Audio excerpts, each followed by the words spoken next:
povo abençoado, povo de Deus, sejam todos bem-vindos aqui a mais um podcast da nossa querida e amada Escola Sabatina Viva. Que bom que você está aqui conosco, tirando o seu tempo para poder meditar na palavra de Deus, para poder buscar o Senhor em espírito e em verdade. Louvado seja o nome do Senhor Jesus, porque tocou tua vida, teu coração, para você passar esse tempinho aqui com a gente. Estamos chegando à última lição do trimestre. Alusões, imagens e símbolos. Estamos estudando o contexto profético durante esse trimestre. Foi uma lição maravilhosa. E olha, já estou em mãos aqui a lição que vai começar já no próximo sábado. O livro de Êxodo.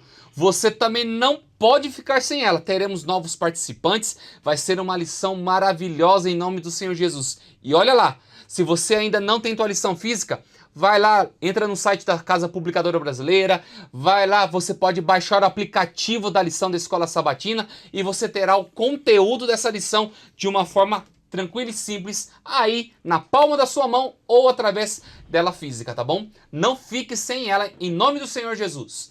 E se você ainda não nos deu aquela moralzinha, vai lá no YouTube, @PaulistaLeste. Clica no sininho e fique por dentro de todo o conteúdo da nossa Associação Paulista Leste. Se você também quiser nos seguir através do Instagram, mips.apl, e você vai ter todo o conteúdo da nossa querida e amada Escola Sabatina Viva. E por favor, escreva de onde você está nos assistindo, filho de Deus. Temos amigos nos inscrevendo do Brasil inteiro e você não pode perder a oportunidade. Assistiu aqui Escola Sabatina Viva? Fala lá, estou assistindo de tal cidade. Temos amigos do Nordeste, Noroeste, parte Norte do Brasil, Centro-Oeste, Sul, Sudeste.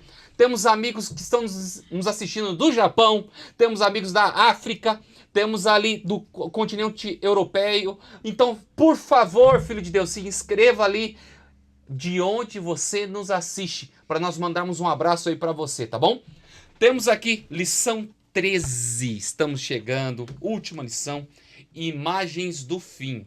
E queridos, tenho que falar para você, que lição que Deus pôde falar muitas coisas importantes para nós.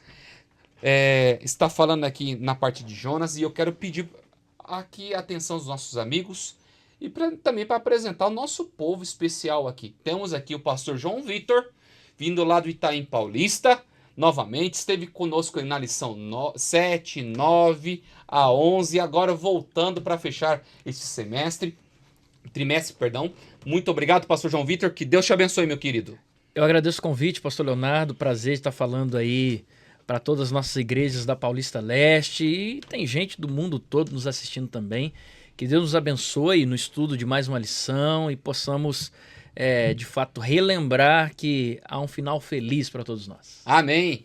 Temos aqui o pastor Fábio de Sá, nosso querido. Muito obrigado por estar aqui conosco, nosso líder de mordomia para toda a Associação Paulista Leste, região leste e norte de São Paulo, mais 4 municípios que tomamos conta aqui. Muito obrigado, pastorzão. Obrigado, pastor Léo. Obrigado a todos os amigos que participaram aqui, os colegas pastores. Você que está em casa também, espero que tenha sido bom para você esse trimestre.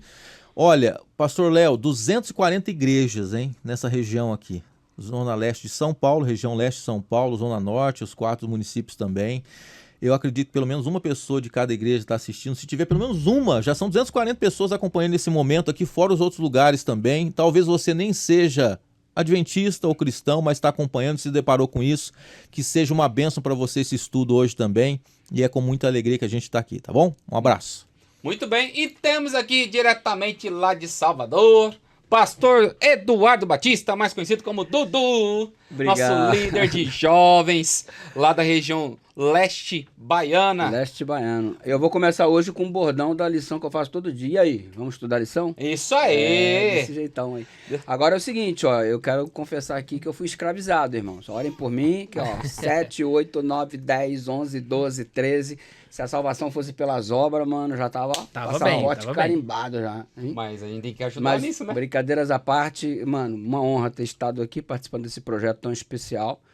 E Deus continue abençoando você na liderança desse projeto e essa equipe aqui fantástica. É muito fácil fazer podcast com esses caras, mano. Os caras fluem que é um rio de água viva. Os caras são preparados, irmão, são preparados. Eu quero lembrar você, mostrarei a minha fé e você mostrará as suas obras através de tudo isso. Tá certo, tá certo. A salvação vai dar certo no final, pastor. Obrigado aí. Irmão, você foi escravizado mesmo? Um obreiro é assim, escravo. A gente vai continuar nessa empreita em nome de Jesus. Vamos estudar a lição? Pastor Fábio de Sá, você pode orar para nós nesse momento? Vamos orar. Senhor nosso Deus, te agradecemos mais uma vez pelo privilégio de abrirmos a Tua Palavra, que ela faça sentido realmente na nossa vida e que o que for falado aqui faça realmente a diferença na vida daqueles que estão nos acompanhando. Amém. Nos abençoe, nos dirija nesse momento e sempre. Em nome de Jesus, amém. Amém, Senhor. Muito bem. Lição Imagens do Fim. Jonas capítulo 1, verso 9 diz: Jonas respondeu: eu sou hebreu e temo o Senhor, o Deus do céu, que fez o mar e a terra. A história de Jonas é uma história, ela é interessante, né? Pessoas que rejeitam um chamado, pessoas que temem em levar uma mensagem, mas a lição ela traz uma mensagem, algo bem esclarecedor para nós. O que a lição de sábado fala ao coração de vocês aqui, meus queridos? Pastor Leonardo, quando eu era garotinho não, já era um adolescente, na minha igrejinha lá em Juiz de Fora, Minas Gerais, não tinha, no grupinho que eu frequentava, não tinha classe de adolescentes. Aí eu fui para a classe dos adultos.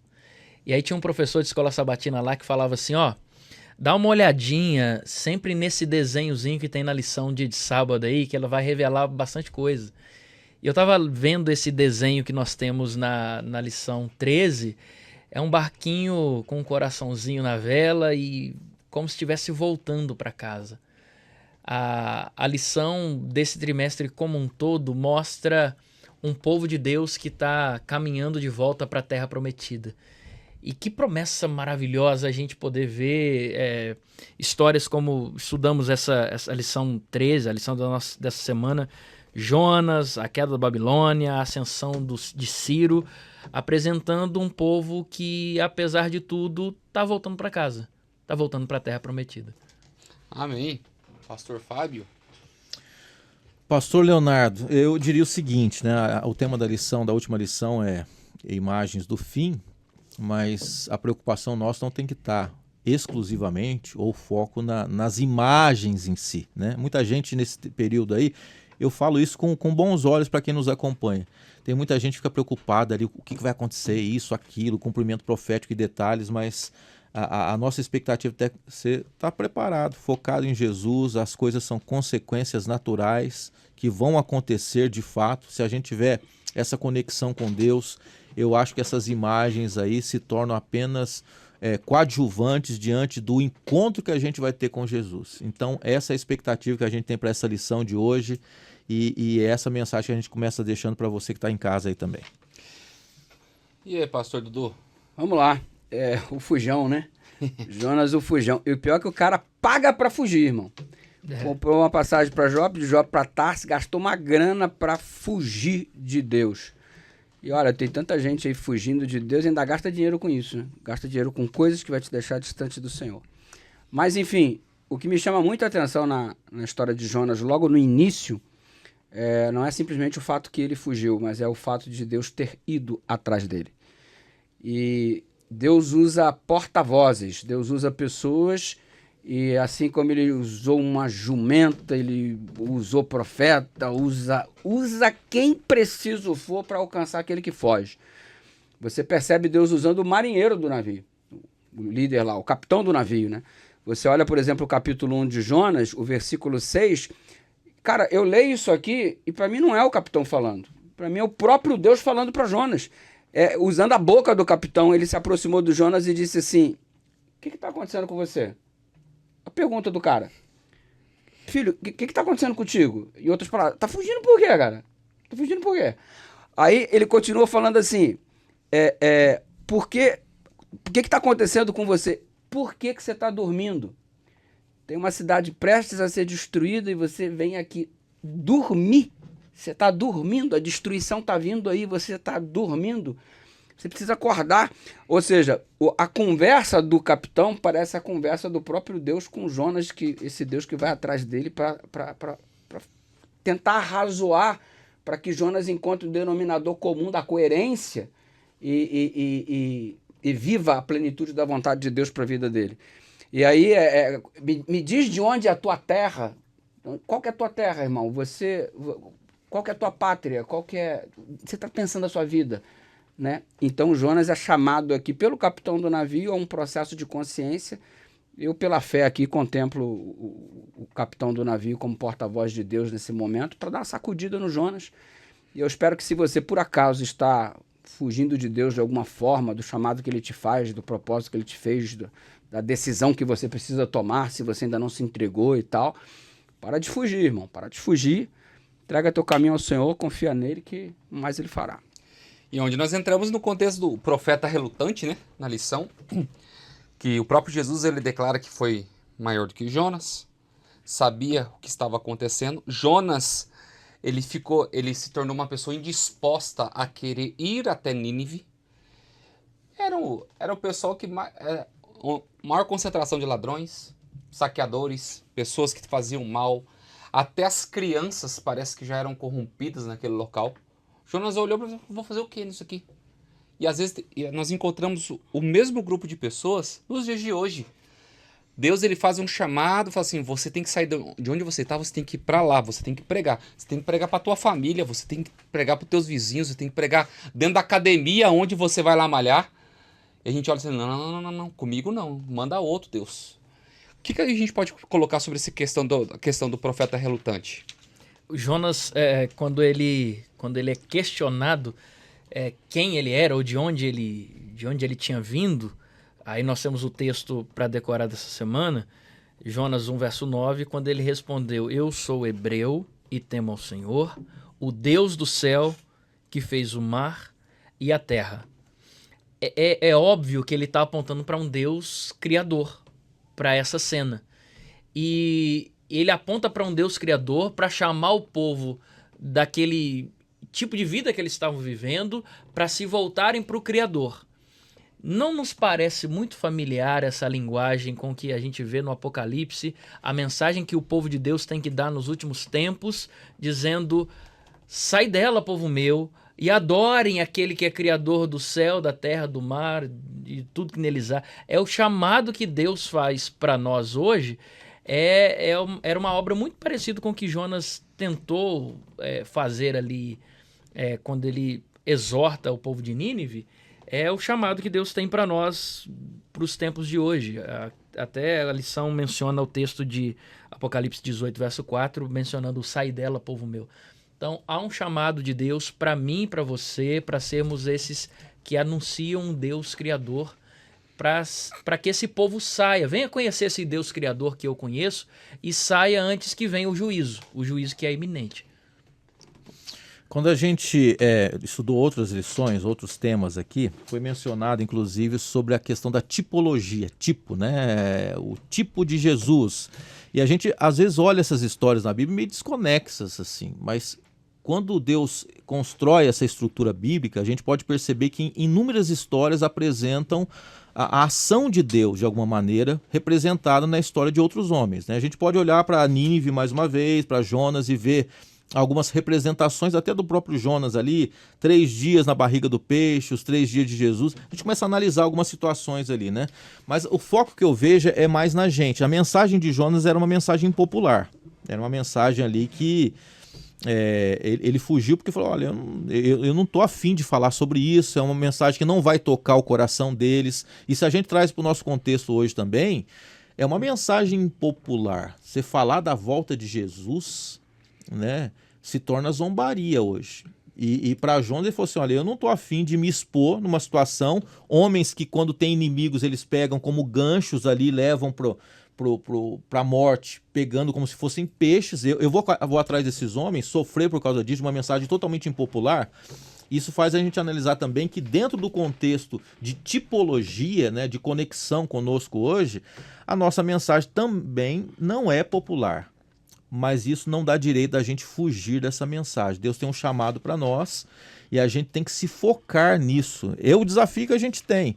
Mesmo diante de uma situação impopular, de uma mensagem impopular, Deus tem uma missão reservada para cada um de nós, uma mensagem para você e um chamado para você também.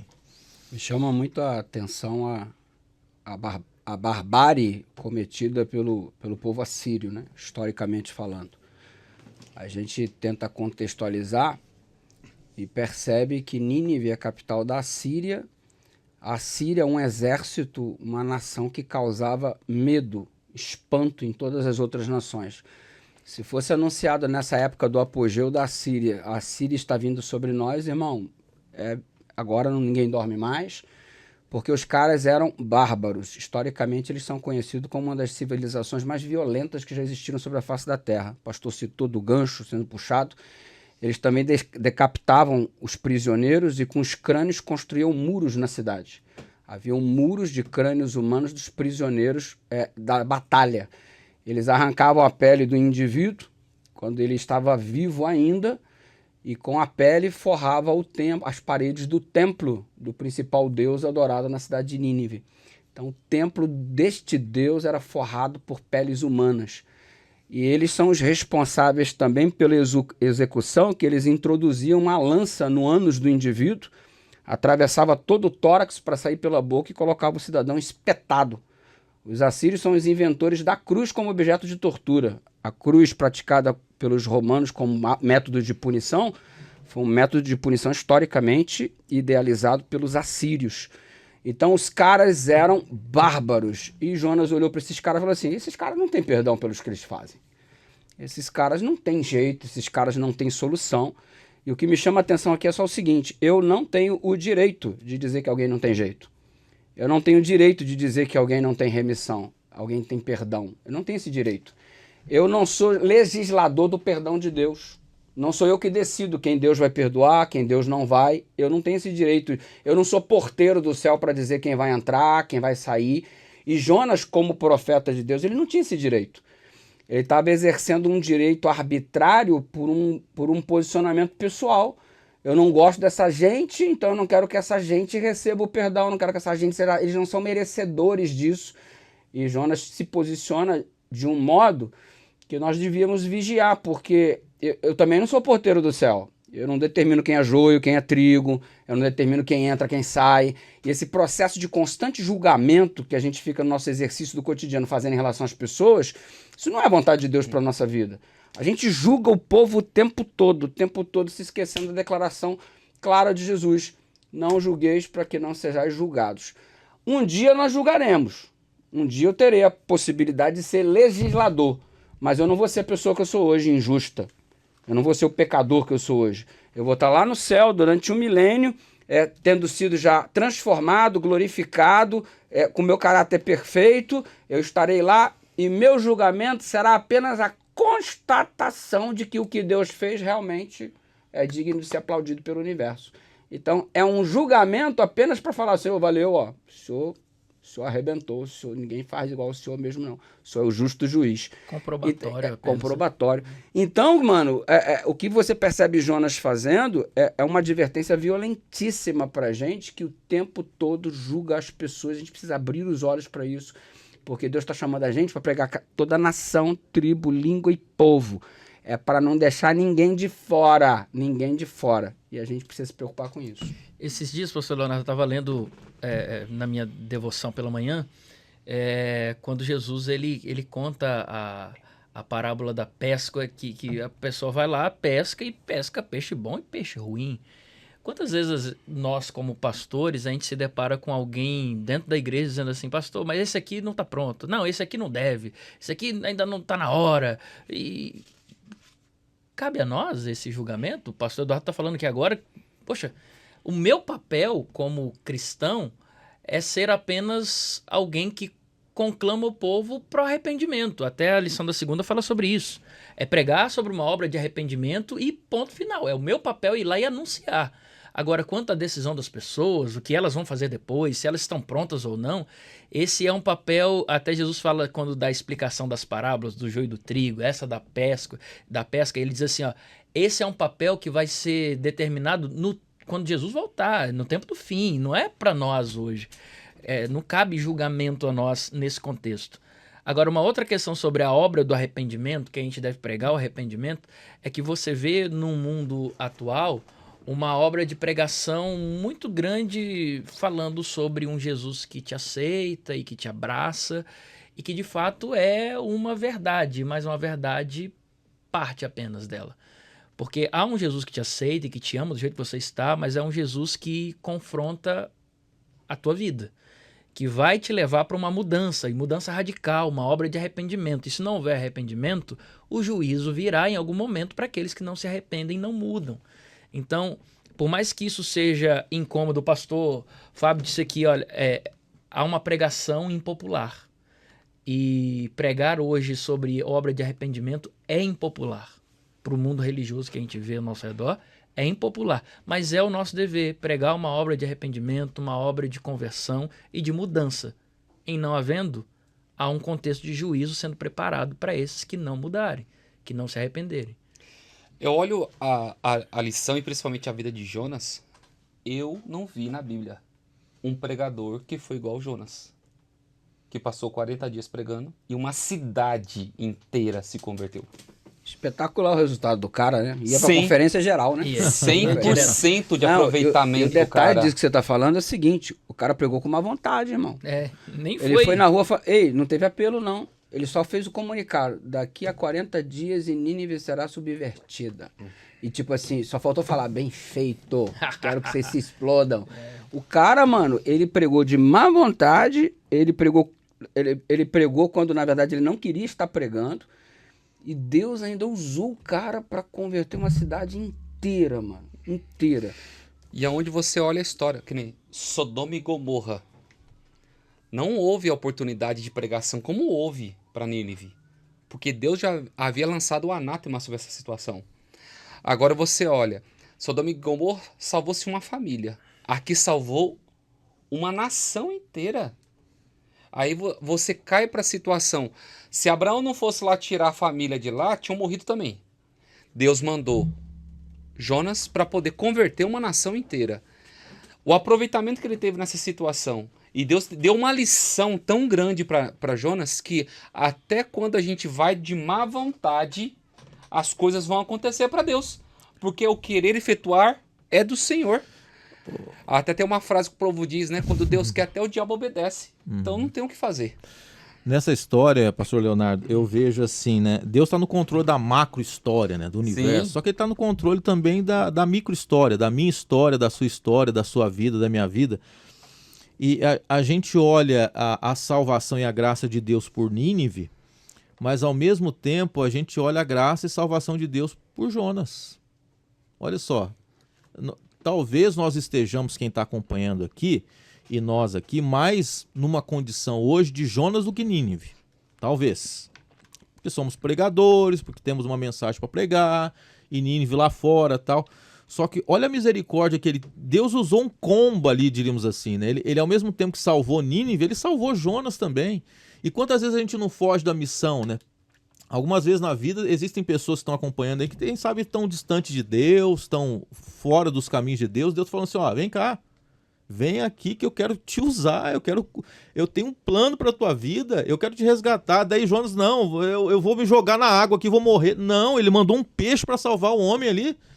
Olha só a misericórdia de Deus. Então, a misericórdia de Deus, ela se abriu para Jonas e para Nínive.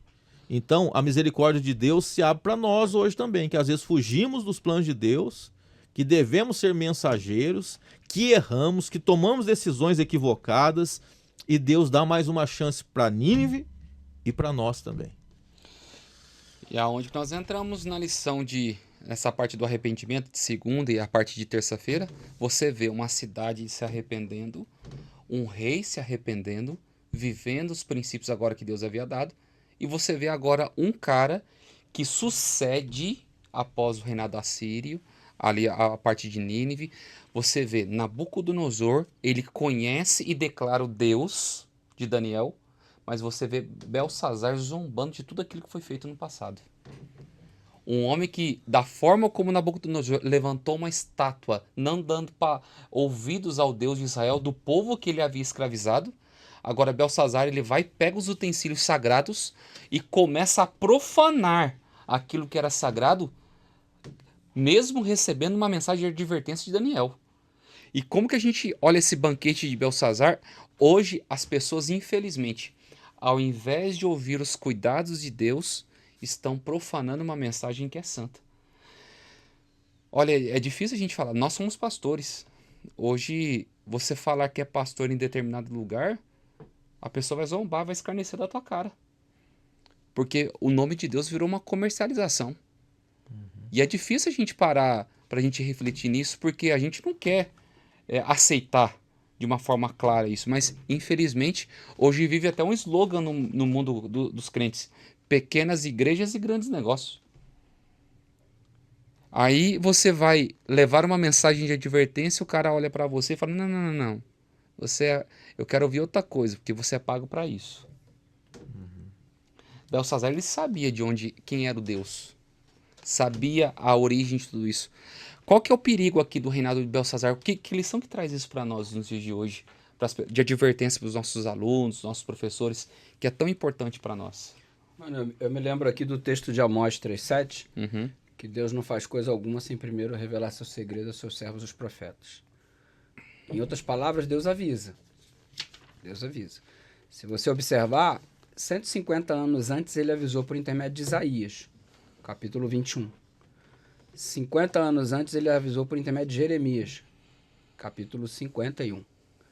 Deus ele avisou, Babilônia, casa vai cair. Eu vou executar juízo sobre vocês. Nos dias ele avisou por intermédio de Daniel, né? Vocês serão derrotados, você é a cabeça de ouro, depois de ti se levantará um outro reino e tal, semelhante ao teu, pirararara, aquela coisa toda. E no dia, o Belsazar foi avisado mais uma vez. Entrou a mão lá miraculosa, desprovida de corpo, uma cena espantosa. Mene, mene, tekel, parsim. Teu reino foi contado e caiu. Casa caiu para você. Então, não foi por falta de aviso. E quando a gente observa isso, da mesma forma, não será por falta de aviso. Quando os ímpios contemplam Jesus voltando, grande é o dia da sua ira. Quem poderá subsistir ao Cordeiro? Ou seja, eles sabem quem é. Eles foram avisados, né? Aí vão fazer a oração dos imbecis, né? Vão orar para a montanha. Caiam sobre nós, escondam-nos da face daquele que está sentado sobre o trono, porque grande é a sua ira. Ou seja, o cara não orou a vida toda, agora está orando para a montanha cair sobre ele. E a oração vai ser atendida. Aí você percebe que Deus ele não faz nada sem primeiro avisar. Foi assim com a Babilônia e será assim com a moderna Babilônia, porque a figura de linguagem ela é repetida no Apocalipse. A Babilônia do Velho Testamento, que um dia caiu, agora está sendo utilizada como modelo para a Babilônia que cairá futuramente. E antes da queda haverá o chamado, como você mesmo citou, sai dela, povo meu e tudo mais. E você observa o cuidado de Deus em avisar, o cuidado de Deus em dar oportunidades. Ninguém que se perderá poderá ter a argumentação de dizer, eu não tive chance. Isso aí não vai acontecer. Pastor João Vitor? Você percebe que a história de Belsazar, a rebeldia dele, é muito parecida com a rebeldia de Nabucodonosor no seu início, né? Quando Nabucodonosor levanta a estátua de ouro, é como se ele estivesse dizendo, não estou nem aí para o que Deus disse. Interessa o que eu penso, e o meu reino vai durar para sempre. A estátua é toda de ouro, não tem só a cabeça de ouro. E aí Deus meio que corta a onda dele, já mostrando, é aqui, caminha por aqui. E ele se arrepende ainda. E a história, como o pastor Leonardo falou, termina mostrando Nabucodonosor se arrependendo e confessando o Deus de Daniel. Só que quando entra o próximo, Belsazar, ele faz a mesma coisa. Ele pega os utensílios de ouro, como se estivesse dizendo, olha, eu tenho domínio sobre esse povo aqui, os judeus são meus, e não tem essa história do Deus deles aqui. Aqui comigo acabou. E a grande questão é que, até o pastor Leonardo já falou sobre isso, ele tinha conhecimento suficiente para saber a verdade. Ele foi avisado, só que o grande problema era o coração dele. O grande problema, muitas vezes, apesar dos indícios e dos avisos para muita gente, o problema é o coração. Então, se tem alguma coisa que a gente tem que guardar e guardar bem, é o nosso coração. A raiz de tudo está aí. A Bíblia diz o seguinte, né? Muitas pessoas perguntam primeiro, existe pecadinho e pecadão? Daí a gente fala assim, a resposta mais direta é não, para Deus é tudo igual. Ok, mas a Bíblia diz assim que existe pecado que é para a morte e pecado que não é para a morte. Ela faz essa distinção. E qual que é a distinção disso? A distinção é que o pecado para a morte não é um pecado pior, humanamente falando assim, ele estuprou, que é uma coisa que humanamente a gente olha como horrível, né? Assassinou, estuprou, é um pedófilo, seja o que for. Não. O pecado que é para a morte é o pecado que é a permanência na insistência da rebelião. Esse pecado, a pessoa não tem como haver a autoavaliação de uma necessidade de um salvador.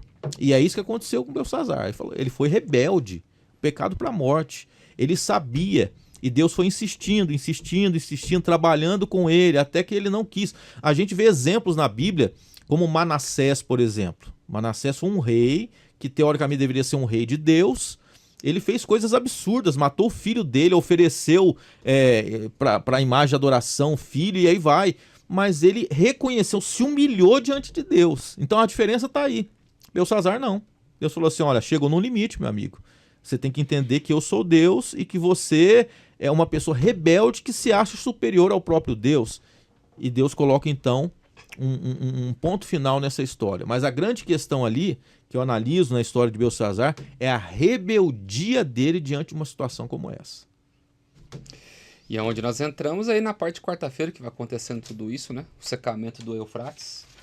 Ali a lição fala que o historiador grego Heródoto relata que aqueles que viviam no centro da Babilônia não tinham ideia que os subúrbios haviam caído, pois era uma época de festival e que todos estavam dançando e se entregando aos prazeres.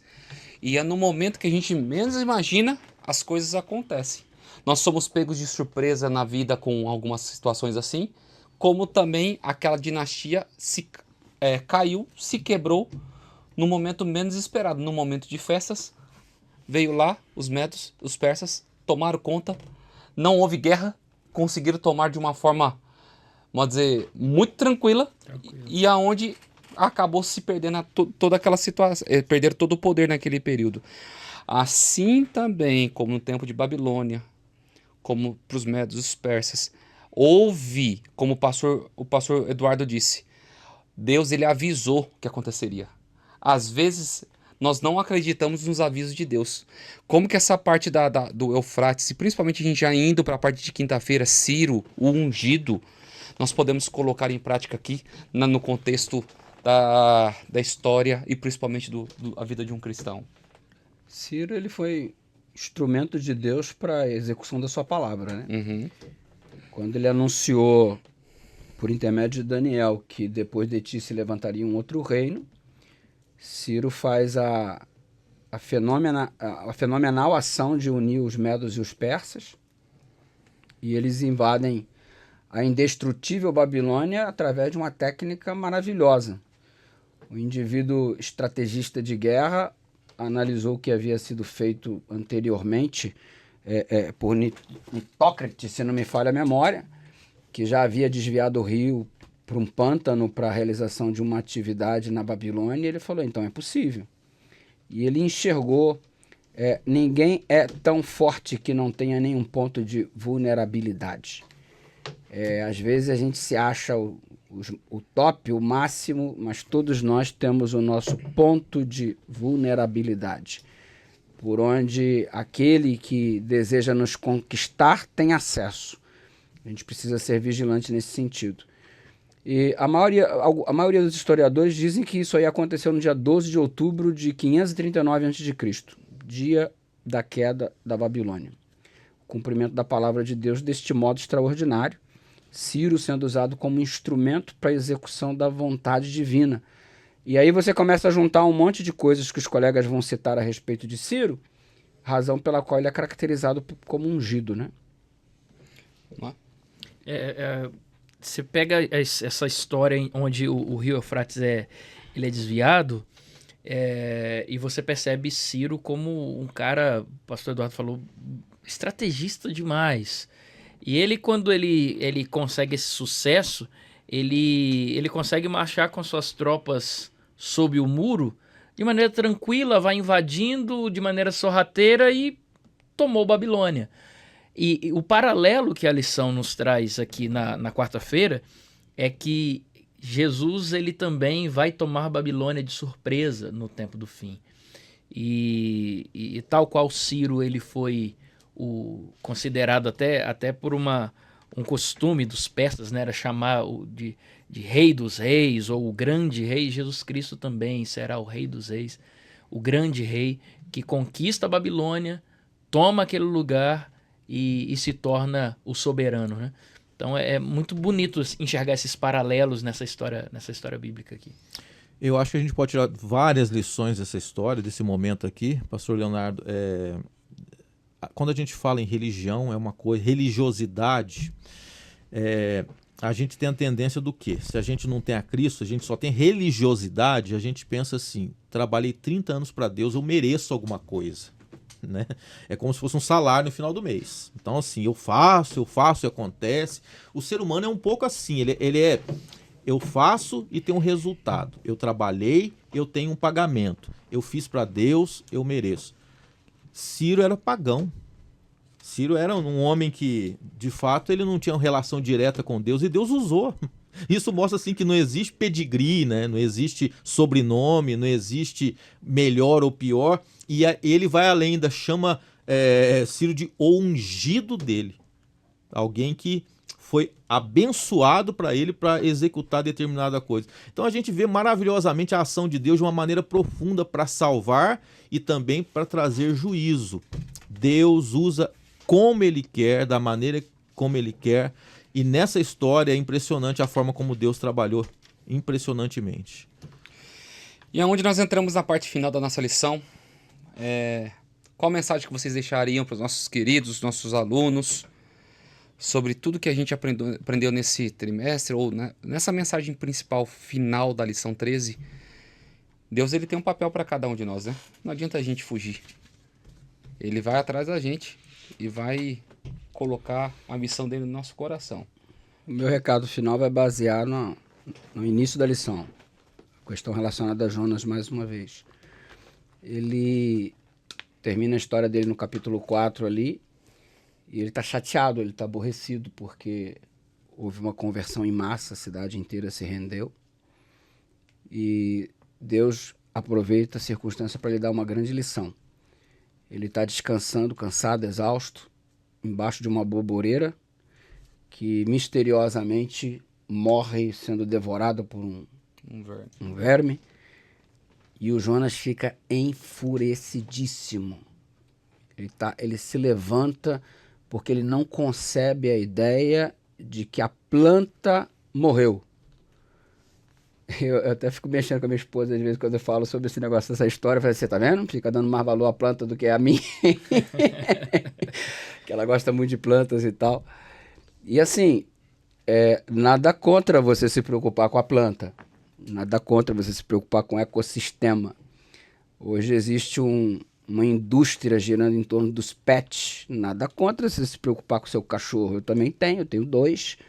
Nada contra você ter que levar para banhar, para tomar banho, gastar uma fortuna do jeito que se gasta, com ração, com isso e com aquilo. E tem gente que alisa mais o pet do que o cônjuge, né? Tem gente que alisa mais o cachorrinho do que o cachorrão do marido, né? Mas, enfim, nada contra também cuidar dos animais.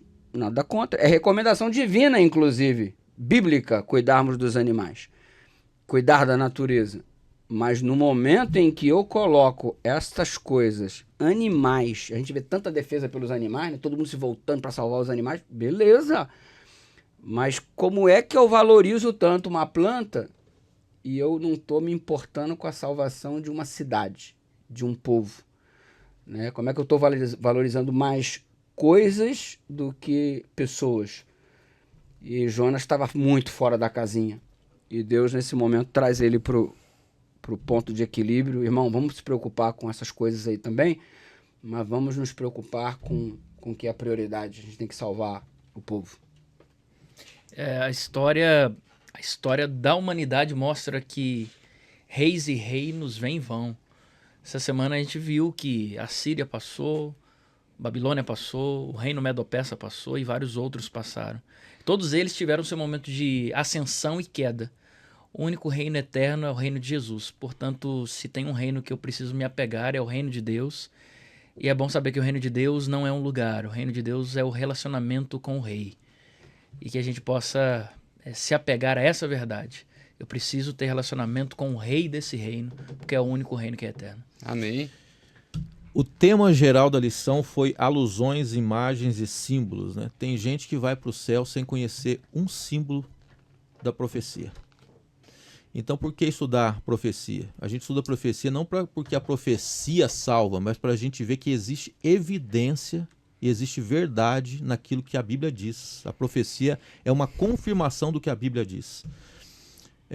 Então, nosso foco não tem que ser no símbolo em si, mas em Jesus. Se a gente tem um foco em Jesus, esse é o principal. E eu acredito que essa é a principal mensagem aqui. A volta de Jesus, os símbolos bíblicos são importantes, é importante para a gente confirmar a nossa fé, por isso que a gente estudou aqui, mas o nosso foco tem que estar em Jesus sempre. Muito bem, queridos. Chegamos ao fim de um trimestre. Não chore, tem mais. Tem mais no próximo trimestre. E vamos começar já nesse próximo trimestre agora, estudando sobre Êxodo. Você estudou a lição de profecias, alusões, imagens e símbolos, e agora nós vamos estudar sobre Êxodo no próximo trimestre. Teremos novos participantes. Que Deus possa te abençoar. Muito obrigado, pastores. Deus seja louvado pela vida de vocês. Obrigado. Vamos terminar com uma oração. E o pastor Dudu vai mandar um abraço para nós aí, uma oração em nome do Senhor. Obrigado mais uma vez pela oportunidade. Deus abençoe a todo mundo. Estamos juntos aí sempre estudando a lição. Pai querido, obrigado pela tua palavra ser a nossa regra de fé e prática, ser a nossa bússola que orienta. E obrigado porque o Senhor envia os teus avisos e temos estado constantemente sendo alertados pelo teu Espírito em função daquilo que tua palavra nos exibe. E nós queremos nos submeter à tua vontade, queremos estarmos prontos para aquilo que está se aproximando. E por isso cada um de nós colocamos a nossa vida nas tuas mãos, em nome de Jesus Cristo. Amém. Amém. Muito bem, queridos, chegamos ao fim. Que Deus te abençoe, que Deus te proteja. Até a próxima semana e com um novo tema, o livro de Êxodo. Que Deus te ilumine e até semana que vem, se Deus quiser.